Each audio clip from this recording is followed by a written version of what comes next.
Hi everyone, मैं हूं निशांत और आज हम 3 स्टोरीज कवर करेंगे जिनकी हेडलाइन शायद आपने देखी हो, लेकिन वो हेडलाइंस के पीछे की रियल स्टोरी ज्यादा इंटरेस्टिंग है। पहली हेडलाइन एक बैन की है। ये बैन सिर्फ एक गेमिंग स्टोरी नहीं है, बल्कि ये नेशनल सिक्योरिटी, मेंटल हेल्थ और $1 बिलियन इंडस्ट्री के फ्यूचर को चैलेंज कर रही है। दूसरी हेडलाइन एक री इन्वेंशन की है, जहां मिड कैप आईटी कंपनीज एक नए तरीके से ग्रोथ मेजर कर रही है और इसके पीछे सिर्फ नंबर्स नहीं, बल्कि एआई का प्रेशर और एग्जीक्यूशन का गेम हिडन है।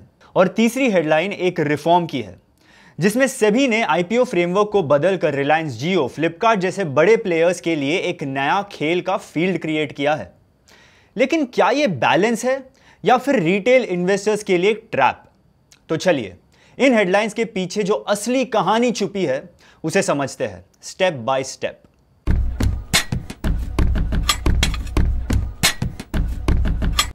पहली बड़ी headline, which you would probably be aware of by now, is that India ने ऑनलाइन रियल मनी गेमिंग को अब आउटराइट बैन कर दिया है। But what you wouldn't know is कि यह डिसीजन सिर्फ एक गेमिंग स्टोरी नहीं है। इसके पीछे है national security, mental health, taxation और $1 बिलियन इंडस्ट्री का future. Let's see the context first. India का ऑनलाइन गेमिंग सेक्टर पिछले कुछ सालों में लिटरली एक्सप्लोड कर गया था।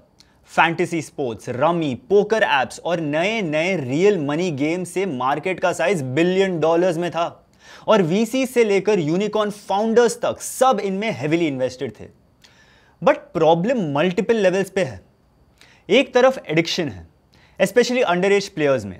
एज पर रिपोर्ट्स, बच्चे और यंग अडल्ट्स ने ऐसे गेम्स में पार्टिसिपेट करने के लिए लोन्स लिए, डेट्स में चले गए और कुछ एक्सट्रीम केसेस में पैसे हारने पर सुसाइड्स तक कर लिए। दूसरी तरफ इसमें मनी लॉन्ड्रिंग का एंगल भी है। गेम्स की डिजिटल वॉलेट्स और क्रिप्टो ट्रांजैक्शन से गवर्नमेंट के लिए ये गेम्स एक सिक्योरिटी नाइटमेयर बन गया। This led to a decision of outright banning of such games. पर इससे एक बड़ा डिबेट भी शुरू हुआ है, बैन वर्सेस रेगुलेशन का। देखो, जब डिमांड ऑलरेडी एग्जिस्ट करती है और लोग इसमें पैसे डाल रहे हैं, तो आउटराइट बैन करने का रिस्क ये है कि पूरा इकोसिस्टम अंडरग्राउंड या ऑफशोर शिफ्ट हो जाए। मतलब प्लेयर्स फिर भी खेलेंगे, पर रेगुलेटर्स उन्हें मॉनिटर नहीं कर पाएंगे, और जब मॉनिटरिंग नहीं होगा तो रिस्क और बड़ा हो जाता है। ना कंज्यूमर प्रोटेक्शन, ना डेटा सेफ्टी, ना टैक्स कलेक्शन। और ऑनेस्टली इसीलिए एक्सपर्ट्स कह रहे हैं कि शायद एक स्ट्रिक्ट रेगुलेटरी फ्रेमवर्क ज्यादा इफेक्टिव होता। For example age gating rules, जिसमें अंडर 18 एज लोगों का एक्सेस कट ऑफ हो, सिन टैक्स। जैसे सिगरेट्स, वैसे ही मनी गेमिंग पे हाई टैक्स हो और वायलेटर्स पे हैवी पेनल्टीज और क्रिमिनल एक्शन हो।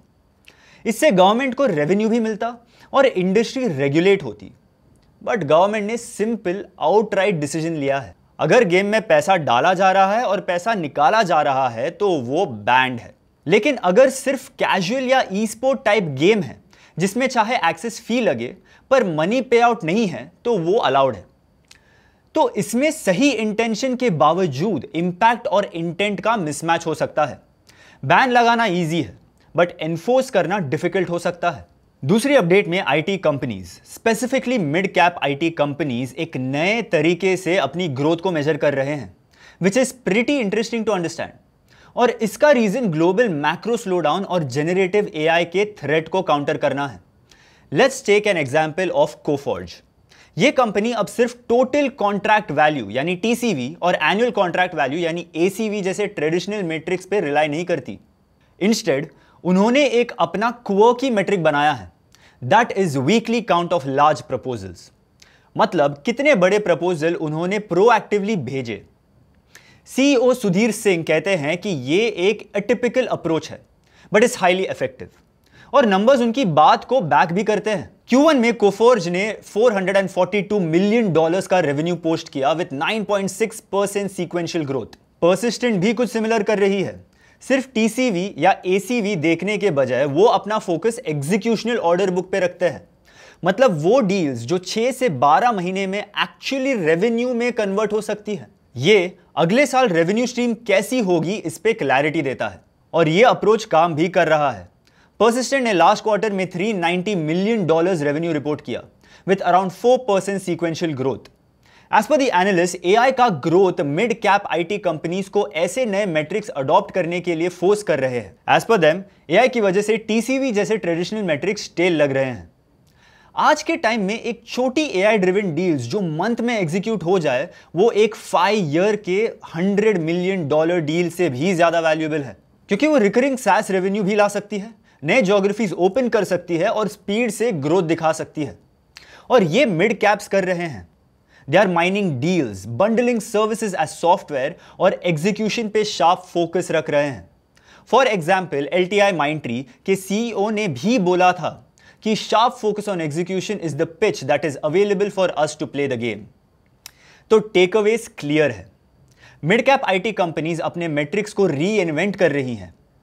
एआई उनके लिए एक थ्रेट भी है और एक डिफरेंशिएटर भी, और एग्जीक्यूशन और अडेप्टेबिलिटी ही लार्ज कैप्स के अगेंस्ट उनका मोड बन रहा है।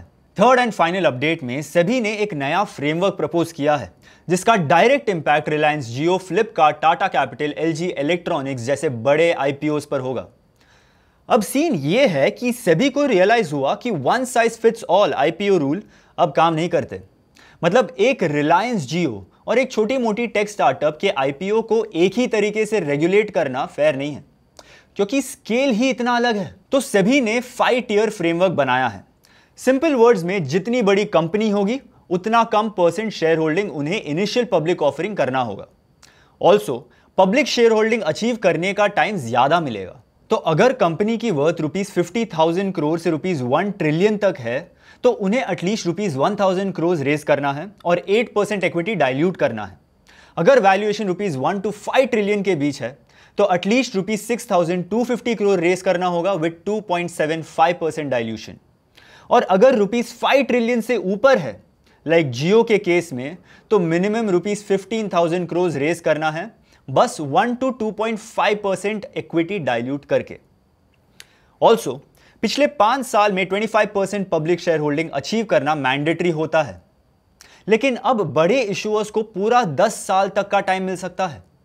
इसका लॉजिक ये है कि इतने बड़े आईपीओज अगर एक साथ बहुत ज्यादा शेयर मार्केट में डाल देंगे तो डिमांड सप्लाई इंबैलेंस क्रिएट हो जाएगा। सो सेबी चाहता है कि डाइल्यूशन स्लो एंड स्टेडी हो, ताकि मार्केट स्मूथली अब्सॉर्ब कर सके। एक्सपर्ट्स बोल रहे हैं कि ये एक बैलेंस्ड मूव है। फॉर एग्जाम्पल, एक ₹10 ट्रिलियन कंपनी अगर सिर्फ 1 to 2.5% भी डाइल्यूट करेगी, तो फ्लोट ₹25,000 करोड़ के आसपास होगा, which is sufficient. But risk भी है। क्रिटिक्स बोलते हैं कि ये framework public share holdings achieve करने के पीरियड में थोड़ा ज्यादा लीनियंट है। फॉर एग्जाम्पल, रिलायंस जियो अगर सिर्फ 1 to 2.5% स्टेक डाइल्यूट करे और बाकी 25% फ्लोट तक पहुंचने में एक डिकेड ले ले, तो मार्केट में शेयर्स काफी स्कैर्स हो जाएंगे। इससे डिमांड स्पाइक होगा, वॉलेटिलिटी बढ़ेगी और रिटेल इन्वेस्टर्स को एंट्री मिलना मुश्किल हो जाएगा। और एक और इशू है, रिटेल एलोकेशन को 35% से कट करके 25% कर दिया गया है। मतलब रिटेल इन्वेस्टर्स के लिए और भी कम स्पेस बची है। अगले 1-2 साल में हम Reliance Jio, Flipkart, Tata Capital, LG electronics जैसे मार्की नेम्स मार्केट में देख सकते हैं। लेकिन whether this framework strikes the right balance between company convenience और इन्वेस्टर प्रोटेक्शन, वो अभी रियल टेस्ट बाकी है। तो ये थे आज के 3 बड़े अपडेट्स, एक बैन, एक री इन्वेंशन और एक रिफॉर्म। गेमिंग सेक्टर का बैन एक डिबेट खोल रहा है कि क्या आउटराइट प्रोहिबिशन काम करता है या स्ट्रिक्ट रेगुलेशन ही असली सोल्यूशन है। आईटी मिड कैप्स का री इन्वेंशन हमें दिखाता है कि एआई के जमाने में सर्वाइवल और ग्रोथ के लिए अडेप्टेबिलिटी ही सबसे बड़ा मोट है। और सेबी का रिफॉर्म एक सवाल छोड़ता है, बड़े आईपीओस के लिए कन्वीनियंस और इन्वेस्टर्स के लिए प्रोटेक्शन, क्या दोनों को बैलेंस कर पाएगा? आपको कौन सी स्टोरी इंटरेस्टिंग लगी? Let us know in the comments. और ऐसे ही अपडेट्स के लिए subscribe to Upstox. Investment in securities market are subject to market risks. Read all the related documents carefully before investing.